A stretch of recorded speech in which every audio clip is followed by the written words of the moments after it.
ये जो व्यक्ति जो इन्वॉल्व थे Ajnala police station attack cases में, इसमें इन्हें गिरफ्तार करके ये ट्रायल फेस करेंगे, इनको पंजाब लेके आया जाएगा और एज पर लॉ इनको डील किया जाएगा।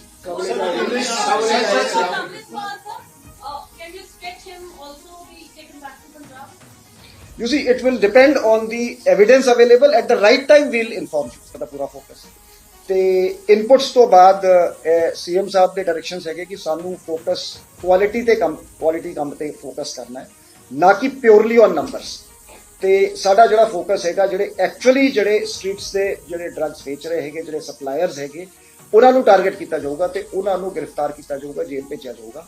ਤੇ ਸਾਡਾ ਫੋਕਸ ਰਹੂਗਾ ਕਿ ਜਿਹੜੇ ਇਸ ਦੇ ਵਿਕਟਿਮਸ ਹੈਗੇ ਤੇ ਵਿਕਟਿਮਸ ਨੂੰ ਅਨਨੈਸੈਸਰਲੀ ਹੈਰਾਸ ਨਾ ਕੀਤਾ ਜਾਏ।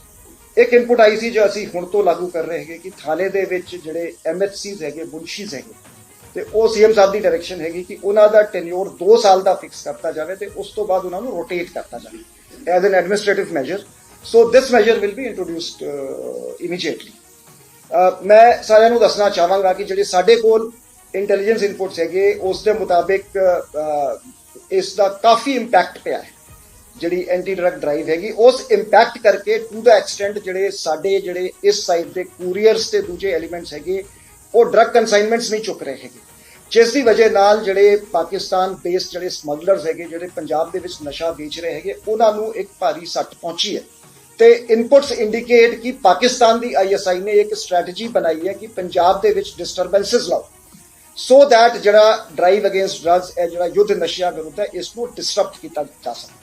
ਸੋ ਪੰਜਾਬ ਪੁਲਿਸ ਨੇ ਇਸ ਦਾ ਮੂੰਹਤੋੜ ਜਵਾਬ ਦਿੱਤਾ ਹੈਗਾ ਤੇ ਜਿਹੜੇ ਵੀ ਅਨਸਰ ਪੰਜਾਬ ਦੇ ਵਿੱਚ ਪੀਸ ਨੂੰ, ਹਾਰਮਨੀ ਨੂੰ ਡਿਸਟਰਬ ਕਰਨਗੇ ਉਹਨਾਂ ਦੇ ਖਿਲਾਫ ਐਗਜ਼ੈਂਪਲਰੀ ਐਕਸ਼ਨ ਲਿਆ ਜਾਊਗਾ ਤੇ ਪੰਜਾਬ ਦੀ ਹਾਰਮਨੀ, ਪੰਜਾਬ ਦੀ ਪੀਸ ਜਿਹੜੀ ਹੈਗੀ ਉਹ ਮੇਨਟੇਨ ਰੱਖੀ ਜਾਊਗੀ ਹਰ ਹਾਲਤ ਦੇ ਵਿੱਚ। ਸੋ ਇਹ ਮੈਂ ਮੈਸੇਜ ਵੀ ਦੇਣਾ ਚਾਹਾਂਗਾ ਇਹ ਸਾਰਿਆਂ ਨੂੰ ਕਿ ਮੈਂ ਲੋਕਾਂ ਤੋਂ ਅਪੀਲ ਕਰਾਂਗਾ for their help and cooperation कि पब्लिक सपोर्ट तो बगैर जी साडी ड्राइव अगेंस्ट ड्रग्स हैगी वो कामयाब नहीं हो सकती। So we are reaching out to the public by holding meetings, जी साडी विलेज डिफेंस कमेटीज नाल साडी इंटरैक्शन हैगी। सानू हुण टिप्स भी बहुत आ रही जी पंजाब सरकार की जी हैल्पलाइन जी सीएम साहब ने लॉन्च की सी उस जी टिप्स बहुत ज़्यादा इंक्रीज हुई हैं। सो एक कॉम्प्रीहेंसिव तरीके नाल असी इस ते जिहड़ा हैगा ड्रग्स नू पंजाब तो खत्म करेंगे। I would request for questions. Sir एक आया है सर जो गैंगस्टर्स हैं पाकिस्तान में बैठे हुए, चाहे वो शहबाज भट्टी है या एक और है फराज खोखर, ये लोग लगातार धमकियां दे रहे हैं। पाकिस्तान में बैठकर जलंधर वाला हादसा हुआ था, एक नया गैंगस्टर उससे भी इस तरह की धमकी दी, उस पर क्या एक्शन लगेगी? आपने देखा ही है जी कि अमृतसर में जो इंसिडेंट हुआ था उसका क्या हशर हुआ। सो साडी जीरो टॉलरेंस पॉलिसी है। असी इन गैंगस्टर्स नू इस तरह का सबक सिखावांगे, ਜਿਹੜੇ ਪਾਕਿस्तान ਜਿਹੜੇ ISI ਦੇ ਮਾਸਟਰਸ ਨੂੰ सबक सिखावांगे ਤੇ ਇਹ ਪੰਜਾਬ ਦੇ ਅੱਖ ਨਹੀਂ ਕਰ ਸਕਦੇ। ਸਾਨੂੰ ਉਸ ਕੇਸ ਦੇ ਕਾਫੀ ਕਲੂਜ਼ ਮਿਲ ਚੁੱਕੇ हैं। So very soon we will share the developments with you.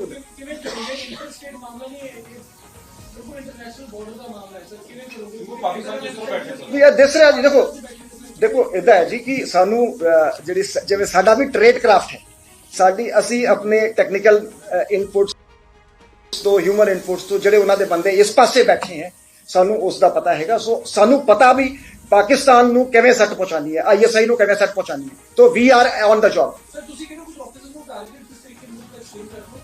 This is our internal assessment of performance. I will explain. जिवें कि नंबर ऑफ अरेस्ट, जिवें कि रिकवरी, जिवें कि scissor of property under 68F पिछले 3 साल का की परफॉर्मेंस रही है, ओदा वेटेड एवरेज लेके उसनू कंपेयर करके इस थिंग्स लाइक दैट। नो नहीं ताई मैं क्या सीगा ना कि देखो असी सीएम साहब की डायरेक्शन बहुत क्लियर है। These are not numerical targets per se, these are overall performance oriented targets. Sir एक ड्रग्स की आप बात नहीं सकते, सर ड्रग्स की अगर बात करें तो आप ये कह रहे हैं कि पाकिस्तान की तरफ से ड्रग्स आता है, उस पर आप लोगों ने कंट्रोल करने की कोशिश करी, लेकिन सबसे बड़ा सवाल हिंदुस्तान में और पंजाब में है कि जो केमिकल ड्रग्स बनते हैं उसको लेकर आप लोग कैसे कंट्रोल कर रहे हैं? क्योंकि कुछ तो दूसरे स्टेट से आते हैं, कुछ स्टेट में पंजाब में भी केमिकल ड्रग्स बनते हैं, तो क्या सिंथेटिक ड्रग्स जो बनते हैं उस पर कुछ रेड कर रहे हैं या कुछ उसकी तरफ भी काम कर रहे हैं? नहीं, आपकी बात बिल्कुल सही है। आपने जो पॉइंट आउट किया है कि जो सीमा पार से हेरोइन आ रही है वो हमारी एक समस्या का एक पहलू है। इसके साथ ही साथ जिसे हम फार्मास्यूटिकल ड्रग्स कहते हैं वो भी एक बड़ी समस्या है, और सिंथेटिक ड्रग्स जैसे मैंने एक फिगर मेंशन करी थी 977 केमिस्ट शॉप्स जो हैं ड्रग इंस्पेक्टर्स के साथ ज्वाइंट तरीके से चेक करी गई हैं। कुछ हमने फार्मास्यूटिकल ड्रग्स के रैकेट्स बस्ट किए हैं, जिसमें दूसरी स्टेटों में स्थित जो ड्रग फैक्ट्रीज हैं वो हमने अनकवर करी हैं। तो एक कॉम्प्रिहेंसिव हमारा प्लान चल रहा है, तो हम सभी एस्पेक्ट्स को एड्रेस करें। पाकिस्तान की तरफ से आ रहे हैं। दूसरी बात एक और है सर, जो मंदिर इंसिडेंट हुआ है अपना अमृतसर में, उसमें भी कहा गया है कि पाकिस्तान की तरफ से ही सब कुछ आ रहा है, तो उसको कैसे मेंटेन और उसमें एक बंदा फरार बताया जा रहा है। हाँ, देखिए, ऐसा उसमें इन्वेस्टिगेशन चल रही है। जो उस केस में जो फरार बताया जाता है उसकी शिनाख्त हो रही है, तो हम जल्दी ही उसे अरेस्ट गिरफ्तार करेंगे। इनकाउंटर कितने अरेस्ट हुए सर, अगर गैंगस्टर्स से और बाकी चीजें? You see, it is as I said कि मतलब एनकाउंटर कहना शायद अप्रोप्रिएट नहीं होगा। जब हमारे पे कोई अटैक होता है तो we will share the figures with you. Amritpal जो साथी है उनको वापस लाया जा रहा है, on what conditions, what were the factors कि ये एनएसए रिवोक हुआ है, एंड सेकेंडली अमृतपाल के खिलाफ जो एनएसए है वो भी रिवोक होगा, वो भी वापस होगा, और कब तक होगा? देखिए, ऐसे है कि this is a quasi judicial process, तो जिसमें कॉम्पिटेंट अथॉरिटी जो उनके सामने मटेरियल होता है उसके बेस पे वो डिसीजन लेते हैं। तो इसमें किसी भी मैटर में मेरा ऑफ हैंड कमेंट करना कि ये वो that is interfering with the judicial process, क्योंकि no, not by me, but you see, हमारा एंडेवर है कि ये जो व्यक्ति जो इन्वॉल्व थे Ajnala police station attack cases में, इसमें इन्हें गिरफ्तार करके ये ट्रायल फेस करेंगे, इनको पंजाब लेके आया जाएगा और एज पर लॉ इनको ठीक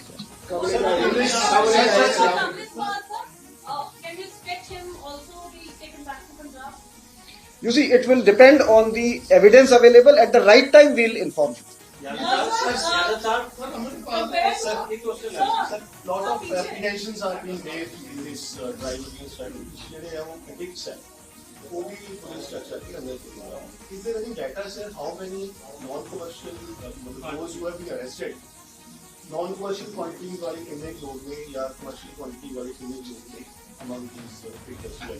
Again, in fact, I totally agree with this sentiment, and we have taken special care that it should be a very focused drive on the big smugglers. Therefore, as I said when Bhai Sahib ਨੇ ਹੁਣੇ ਪੁੱਛਿਆ ਸੀਗਾ, ਤਾਂ ਮੈਂ ਕਿਹਾ ਜੀ ਸਾਡਾ focus numerical ਨਹੀਂ ਹੈ, ਸਾਡਾ ਫੋਕਸ ਕੁਆਲਿਟੀ ਤੇ ਹੈ। ਤੇ ਮੈਂ ਸੀਐਮ ਸਾਹਿਬ ਨੇ ਸਪੈਸ਼ਲੀ ਇਹ ਡਾਇਰੈਕਸ਼ਨਸ ਦਿੱਤੇ ਹਨ ਕਿ ਰੈਦਰ ਜਿਹੜੇ ਉਹਨਾਂ ਨੂੰ, ਤਾਂ ਮੈਂ word I don't use the word addicts, ਮੈਂ ਵਿਕਟਿਮ ਯੂਜ਼ ਕਰ कि they are victims. So mostly these are commercial. We'll share the data with you. Mostly these are commercial quantity.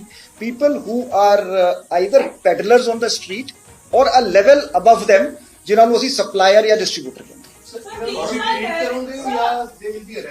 नहीं जी, पेडलर ते बेच रहा है ना जी, पेडलर जड़ा या सप्लायर हैगा वो ते ही इज हाँ जी, victims we want to have a very compassionate policy and कि इन्हां नूं de addiction centres, rehabilitation centres च एडमिट कराया जाए ते इन्हां नूं rather there's a need to reform them and bring them back into the mainstream of society.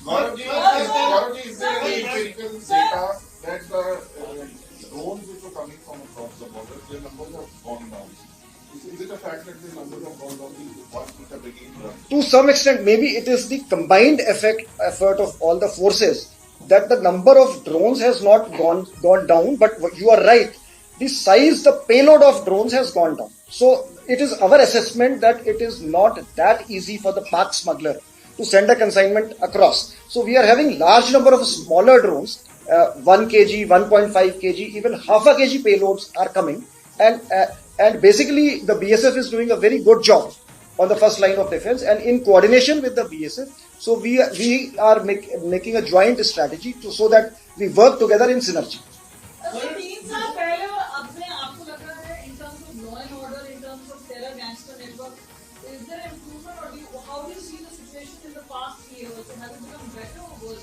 The situation has become much better. Whether you go by figures, whether you go by the perception factor on the ground, so Punjab police is fully under control. You see, ours is a sensitive border state, so challenges keep on coming, but we have met them head on.